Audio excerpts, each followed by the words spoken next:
Revision time में आपका बहुत बहुत स्वागत है। पार्ट 5 का पूछा गया प्रश्न ये था कि प्रसिद्ध पर्यटक आकर्षक विक्टोरिया मेमोरियल कहाँ है। तो इसका उत्तर होगा, क्वेश्चन ये है कि विक्टोरिया मेमोरियल जो है वो कहाँ है। तो इसका उत्तर होगा पश्चिम बंगाल। पश्चिम बंगाल में विक्टोरिया मेमोरियल है। विक्टोरिया मेमोरियल की स्थापना लॉर्ड कर्जन के काल में 1900 ईस्वी में बनाया गया था। महारानी विक्टोरिया की याद में बनाया गया यह विक्टोरिया मेमोरियल 1 जनवरी 1877 को विक्टोरिया दिल्ली दरबार के आयोजन में शामिल हुई। विक्टोरिया को केसर ए हिंद की उपाधि दी गई थी। अब बढ़ते हैं रिवीजन पार्ट 6 के पहले प्रश्न की ओर। पहला प्रश्न ये है कि मोटर जो वाहन द्वारा तय की गई दूरी को मापता है उसे आप क्या कहते हो। इसके बारे में मैं ऑलरेडी पढ़ा चुका हूँ। एक्स्ट्रा वाले प्लेलिस्ट में आप लोग जाकर मापक यंत्र के बारे में पढ़ सकते हैं, जिनमें बहुत सारे मापक यंत्र के बारे में मैं बताया हूँ और उससे रिलेटेड क्वेश्चन को भी दिया हूँ। तो यहाँ पर मोटर जो वाहन द्वारा तय की गई दूरी है उसे मापने वाला ओडोमीटर है। ओडोमीटर जो है, ओडोमीटर या ओडोग्राफ एक उपकरण है जिसका इस्तेमाल साइकिल या कार जैसे वाहनों द्वारा तय की गई दूरी को मापने के लिए किया जाता है। स्पीडोमीटर या स्पीड मीटर एक मापक है जो वाहन की तत्कालिक गति को मापता है और दर्शाता है। और यहाँ पर जो क्रोनोमीटर है एक विशिष्ट प्रकार की यांत्रिक घड़ी होती है जो कुछ सटीक मानकों को पूरा करने के लिए परीक्षित और प्रमाणित होती है। और लास्ट जो डी ऑप्शन था, बैरोमीटर, बैरोमीटर एक वैज्ञानिक उपकरण है जो वायुमंडलीय दाब को मापने के लिए मौसम विज्ञान में उपयोग किया जाता है। और नोट करने वाली बात यह है कि स्पीडोमीटर का उपयोग वाहन के वेग को मापने के लिए किया जाता है, जबकि ओडोमीटर का उपयोग वाहन द्वारा तय की गई दूरी को मापने के लिए किया जाता है। पढ़ते हैं नेक्स्ट क्वेश्चन की ओर। क्वेश्चन नंबर 2, फोटोफोबिया किसकी कमी से होती है। इसका उत्तर होगा विटामिन B12। फोटोफोबिया के कई कारण हैं। खराब जीवन शैली इसका मुख्य कारण है। विटामिन B12 कोबालमीन की कमी फोटोफोबिया का मुख्य कारण है। फोटोफोबिया B2 राइबोफ्लेविन और B12 दोनों की कमी के कारण होता है। थोड़े से विटामिन के बारे में मैं बता दूं। विटामिन ए जो है इसका केमिकल नेम रेटिनॉल है और विटामिन ए की कमी से रतौंधी और कमजोरी और कमज़ोर दृष्टि का यानी कि आँखों से देखने में भी प्रॉब्लम होने लगता है। विटामिन ए की कमी से आँख की जो दृष्टि है वो बहुत ही कम हो जाती है, देखने की क्षमता काफ़ी कम हो जाती है विटामिन ए की कमी से। और अगर बात की जाए विटामिन ए किससे प्राप्त किया जाए तो विटामिन ए अंडे से प्राप्त किया जा सकता है, यकृत यानी कि लीवर के द्वारा, लीवर से, मक्खन, पौधे के स्रोत इनके द्वारा, पत्तेदार गहरी हरी सब्जियों जैसे पालक, गाजर, आम, ये सबसे विटामिन ए प्राप्त किया जा सकता है। और विटामिन B1 की बात की जाए तो विटामिन B1 का केमिकल नेम थायमीन होता है। विटामिन B1 की कमी से बेरी रोग उत्पन्न होता है। और अगर विटामिन B1 की बात की जाए कि वो किससे प्राप्त होगा तो विटामिन B1 की प्राप्ति सूअर का मांस, अखरोट और बीज, अंडे, साबुत अनाज, ये सबसे विटामिन B1 प्राप्त हो सकता है। और विटामिन B2 इसका केमिकल नेम राइबोफ्लेविन है। और विटामिन B2 की कमी से जो हमारा बुद्धि है वो मंद हो जाएगा, कमज़ोर हो जाएगा और ख़राब त्वचा और जो फेस है वो क्या हो जाएगा, ख़राब हो जाएगा विटामिन B2 की कमी से, जिसका केमिकल नेम राइबोफ्लेविन है। और विटामिन B2 जो है वो किससे हम प्राप्त कर सकते हैं तो दूध, हरी पत्तेदार सब्जियां, साबुत अनाज, ये सबसे विटामिन B2 प्राप्त कर सकते हैं। बढ़ते हैं नेक्स्ट क्वेश्चन की ओर। ठोस से गैस में रूपांतरण की प्रक्रिया क्या कहलाती है। इसका उत्तर क्या होगा, संलयन, ठोसकरण, ऊर्ध्वपातक या संघनन। तो इसका उत्तर होगा ऊर्ध्वपातक, ऑप्शन नंबर सी। अगर संलयन की बात की जाए तो यह एक ठोस पदार्थ के तरल अवस्था में रूपांतरण होने की प्रक्रिया है। और ठोसकरण की बात की जाए तो यह एक तरल पदार्थ के ठोस अवस्था में रूपांतरण होने की प्रक्रिया है। और ऊर्ध्वपातक एक रासायनिक प्रक्रिया है जहां एक ठोस तरल चरण के बिना एक गैस में बदल जाता है। लास्ट ऑप्शन में था संघनन, जिसका मतलब होता है कंडेंसेशन। यह एक ऐसी प्रक्रिया है जहां गैस का संघनन तरल पदार्थ में हो जाता है, उसे हम संघनन कहते हैं। आते हैं अगले प्रश्न की ओर। क्वेश्चन नंबर 4, निम्न में से कौन सा व्यापक रूप से प्रयोग किया जाने वाला ठोस स्नेहक है। Graphite, sodium, lithium, zinc. इसका उत्तर होगा ग्रेफाइट, अगर ग्रेफाइट की बात की जाए तो ग्रेफाइट व्यापक रूप से एक ठोस स्नेहक के रूप में उपयोग किया जाता है। ग्रेफाइट क्रिस्टलीय, कम घनत्व और कार्बन का नरम अपरूप है। ग्रेफाइट कार्बन परमाणुओं की शिथिल बाध्य चादर से बना होता है, जिससे यह स्नेहक की प्रकृति प्राप्त करता है, जो इसे प्रभावी स्नेहक पदार्थ बनाता है। बढ़ते हैं नेक्स्ट क्वेश्चन की ओर। न्यूटन के मुताबिक गति के किस सिद्धांत से तैरना संभव है? इसका उत्तर होगा ऑप्शन नंबर सी, तीसरे सिद्धांत। न्यूटन के गति के तीसरे सिद्धांत के मुताबिक तैरना संभव है। यह बताता है कि प्रत्येक क्रिया के बराबर और विपरीत प्रतिक्रिया होनी चाहिए। तैरने में हाथों और पैरों को पानी के विपरीत ढकेला जाता है। पानी वापस बल प्रदान करता है, जो तैराक और तैरने वाले को आगे की ओर बढ़ाता है। और अगर बात की जाए न्यूटन के पहले सिद्धांत की, तो पहले सिद्धांत यह बताता है कि एक वस्तु एक सीधी रेखा में एक समान गति में तब तक रहेगी जब तक उस पर कोई बाहरी बल नहीं लगता। और दूसरा सिद्धांत यह बताता है कि किसी वस्तु की गति उस पर सक्रिय कुल बल के अनुपात के समान अनुपातिक है और इसके द्रव्यमान के विपरीत अनुपातिक होती है। और तीसरे सिद्धांत से यह बताता है कि प्रत्येक क्रिया में बराबर और विपरीत प्रतिक्रिया होनी चाहिए। बढ़ते हैं अब अगले प्रश्न की ओर। Question number 6। वायुमंडल मुख्य रूप से किसके द्वारा गर्म होता है? चालन, विकिरण, संवहन, इनमें से कोई नहीं। इसका उत्तर होगा ऑप्शन नंबर बी, विकिरण। वायुमंडल मुख्य रूप से विकिरण द्वारा गर्म होता है। ऊष्मा रूपांतरण मतलब कि तापमान अंतर के कारण पदार्थ में एक स्थान से दूसरे स्थान पर ऊष्मा का स्थानांतरण होता है। ऊष्मा के स्थानांतरण के 3 तरीके हैं: चालन, संवहन, विकिरण। वायुमंडल सूर्य की विद्युत चुंबकीय विकिरण द्वारा गर्म होता है। सूर्य के प्रकाश के अवरक्त भाग को अवशोषित किया जाता है, जो हवा को गर्म करता है। विकिरण को एक स्रोत से ऊर्जा या कण के रूप में वर्णित किया गया है, जो अंतरिक्ष या अन्य माध्यमों के माध्यम से यात्रा करते हैं। सूर्य की रोशनी विकिरण के सबसे परिचित रूपों में से एक है। पृथ्वी को प्राप्त होने वाला अपघटन लघु तरंगों के रूप में होता है और इसकी सतह को गर्म करता है। गर्म होने के बाद पृथ्वी अपने आप में एक विकिरणशील पिंड बन जाता है और यह लंबी तरंग में वातावरण और ऊर्जा प्रदान करती है।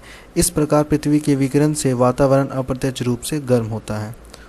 तो इनमें से ए, बी, सी ऑप्शन जो है गर्म होने के योगदान, ये सभी वातावरण को गर्म होने में योगदान करते हैं, लेकिन विकिरण के कारण गर्मी की प्रमुख मात्रा का उत्पादन होता है। तो बढ़ते हैं अगले प्रश्न की ओर। Question number 7। अगला प्रश्न ये है कि भारत के संविधान में मौलिक अधिकारों के अनुसार छुआछूत की समाप्ति किस अधिकार के अंतर्गत है? इसका उत्तर होगा ऑप्शन नंबर ए, समता का अधिकार।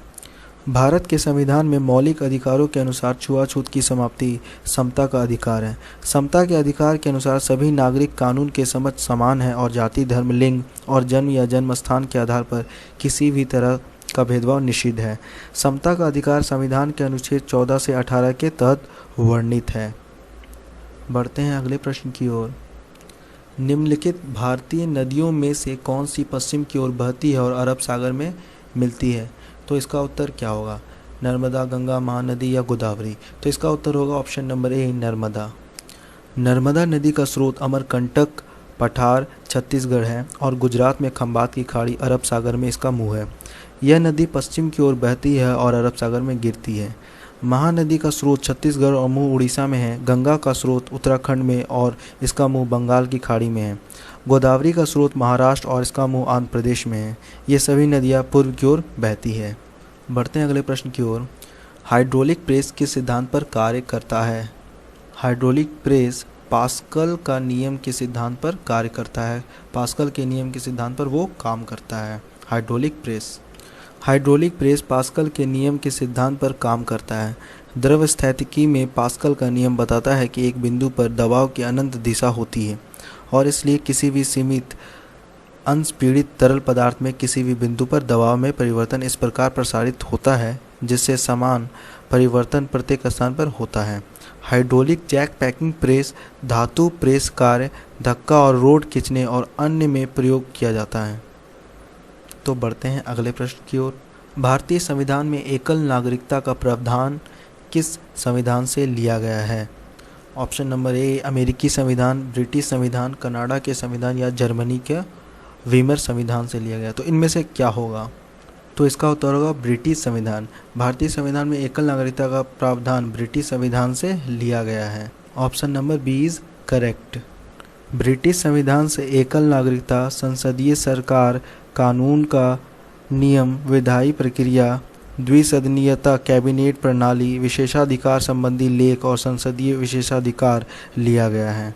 और बात अगर अमेरिका के संविधान की जाए तो अमेरिका के संविधान से लिया गया है न्यायपालिका की स्वतंत्रता, मौलिक अधिकार, सर्वोच्च न्यायालय और उच्च न्यायालय के न्यायाधीशों को हटाना और उपाध्यक्ष का पद, न्यायिक समीक्षा, राष्ट्रपति का महाभियोग, ये सभी अमेरिका के संविधान से लिया गया है। और ऑप्शन नंबर सी में जो कनाडा का संविधान है, कनाडा के संविधान से केंद्र में अवशिष्ट शक्तियों का निहितार्थ एक मजबूत केंद्र के साथ संघ, केंद्र द्वारा राज्य के राज्यपालों की नियुक्ति और सर्वोच्च न्यायालय के सलाहकार क्षेत्राधिकार लिया गया है कनाडा के संविधान से।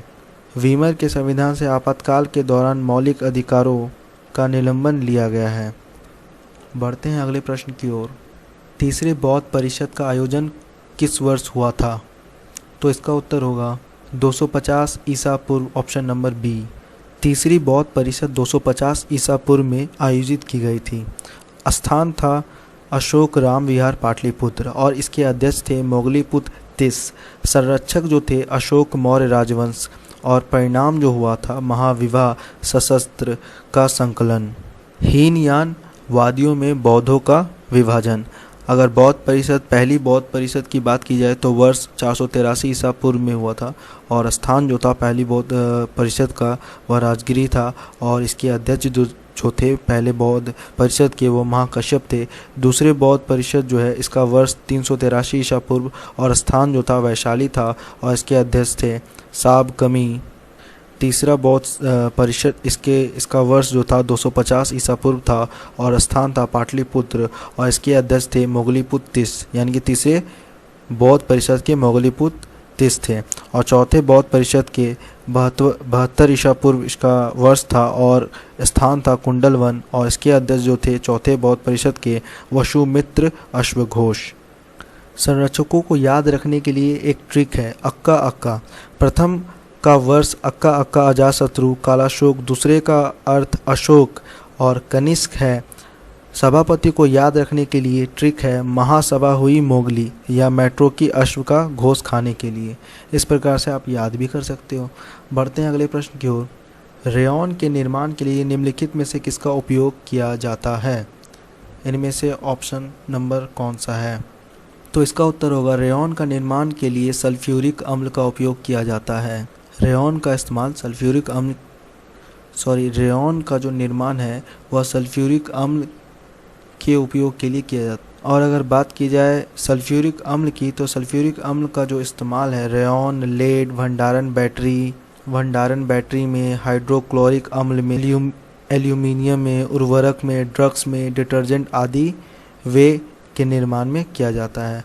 और अगर बात की जाए हाइड्रोक्लोरिक अम्ल की तो हाइड्रोक्लोरिक अम्ल का इस्तेमाल बाथरूम क्लीनर के रूप में, चमड़े का शोधन या रंजक और वस्त्र उद्योग में, हड्डियों से जिलेटिन का निर्माण करने में हाइड्रोक्लोरिक अम्ल का उपयोग किया जाता है। और बात की जाए नाइट्रिक अम्ल के उपयोग की तो नाइट्रिक अम्ल का उपयोग अमोनियम नाइट्रेट, TNT, TNB और पिक्रिक एसिड, रंजक और ड्रग्स आदि के विनिर्माण के लिए किया जाता है।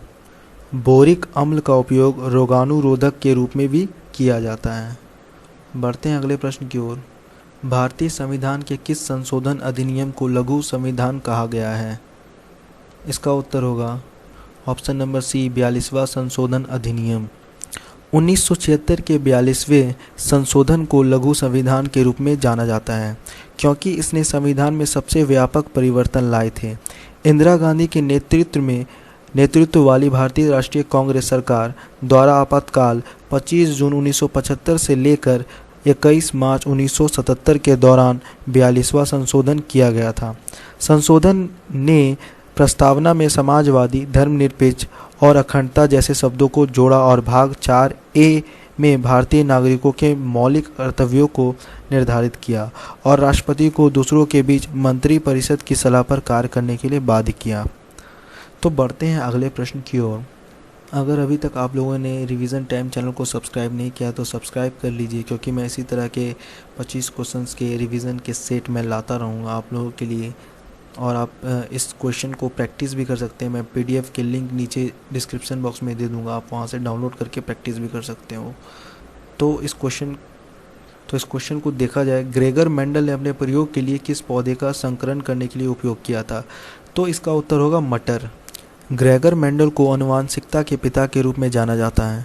उन्होंने 1856 से लेकर 1863 के दौरान मटर के पौधे पर प्रयोग किया और आनुवंशिकता के कई नियमों की स्थापना की, जिन्हें अब मेंडल के आनुवंशिकता का नियम कहा जाता है। इस प्रयोग के दौरान उनके द्वारा प्रमुख और पुनरावृत्ति शब्द की भी खोज की गई थी। तो अब बढ़ते हैं अगले प्रश्न की ओर। क्वेश्चन नंबर 15, मानव शरीर में सबसे छोटी अंतःस्रावी ग्रंथि कौन सी है? तो इसका उत्तर होगा ऑप्शन नंबर सी, शीर्ष ग्रंथि। शीर्ष ग्रंथि सबसे छोटी अंतःस्रावी ग्रंथि है। शीर्ष ग्रंथि मेलाटोनिन उत्पन्न करती है, जो एक प्रकार का सेरोटोनिन व्युत्पन्न हार्मोन होता है, जो सर्कडियन और मौसमी चक्र दोनों में नींद पैटर्न को व्यवस्थित करता है। तो अब बढ़ते हैं अगले प्रश्न की ओर। क्वेश्चन नंबर 16, रतौंधी निम्नलिखित में से किस विटामिन की कमी के कारण होती है? इसका उत्तर होगा विटामिन ए की कमी से। रतौंधी में अंधेरे में दिखाई नहीं देता है, यह बीमारी विटामिन ए की कमी के कारण होती है। विटामिन B1 की कमी से बेरी रोग होता है, इससे कमज़ोर मांसपेशियों और ऊर्जा की कमी होती है। विटामिन सी की कमी से स्कर्वी रोग होता है, इससे मसूड़ों से रक्तस्राव और घावों का तेज़ी से ना भरना हो पाता है। और विटामिन के की कमी से रक्तस्राव होता है, और विटामिन के की वजह से रक्त नहीं जमता है और घाव से रक्तस्राव होता रहता है कंटिन्यूअसली। बढ़ते हैं अगले प्रश्न की ओर। क्वेश्चन नंबर 17, न्यूटन के पहले नियम को किसके रूप में जाना जाता है? ऑप्शन नंबर ए वर्तन का नियम, ऑप्शन नंबर बी विस्थापन का नियम, ऑप्शन नंबर सी संवेग का नियम, ऑप्शन नंबर डी कोई भी विकल्प सही नहीं है। तो इसका उत्तर होगा ऑप्शन नंबर डी, कोई भी विकल्प सही नहीं है। न्यूटन के पहले नियम को जड़त्व के नियम के रूप में भी जाना जाता है। यह कहता है कि प्रत्येक पिंड तब तक अपनी विरामावस्था अथवा सरल रेखा में एक समान गति की अवस्था में रहता है जब तक कोई बाह्य बल उसे अन्यथा व्यवहार करने के लिए विवश नहीं करता। न्यूटन के दूसरे नियम में कहा गया है कि निरंतर द्रव्यमान के लिए बल द्रव्यमान और त्वरण के उत्पाद के बराबर होता है। वस्तु का संवेग के परिवर्तन का दर लागू हुए बल के दिशा में असंतुलित बल से समानुपाती होता है। न्यूटन के गति के तीसरे नियम में कहा गया है कि हर कार्य के लिए एक समान और विपरीत प्रतिक्रिया होती है। बढ़ते हैं अगले प्रश्न की ओर। एक तैराक के लिए सादे पानी की तुलना में समुद्र के पानी में तैरना आसान होता है, क्योंकि? इसका उत्तर ये हुआ कि समुद्र के पानी का जो घनत्व है सादे पानी की तुलना में अधिक होता है, ऑप्शन नंबर सी। समुद्री पानी में लवण की उपस्थिति के कारण इसका घनत्व बढ़ जाता है। उच्च घनत्व वाली वस्तु पर कम घनत्व वाली वस्तु तैरती है, इसलिए एक तैराक के लिए सादे पानी की तुलना में समुद्री पानी में तैरना आसान होता है। तो बढ़ते हैं अगले प्रश्न की ओर। क्वेश्चन नंबर 19, खाद्य पदार्थों की ऊर्जा को किस इकाई में मापा जाता है? इसका उत्तर होगा कैलोरी। खाद्य पदार्थों की ऊर्जा को कैलोरी की इकाई में मापा जाता है, और केल्विन को तापमान में, जूल को संपादित काम में और सेल्सियस को तापमान में मापा जाता है। तो बढ़ते हैं अगले प्रश्न की ओर। क्वेश्चन नंबर 20, अगर अभी तक आप लोगों ने रिवीजन टाइम चैनल को सब्सक्राइब नहीं किया तो सब्सक्राइब कर लें, और किसी भी प्रकार के क्वेश्चन आप पूछ सकते हो कमेंट बॉक्स में। तो क्वेश्चन नंबर 20 ये है कि प्रतिरोधकता की एसआई इकाई क्या है?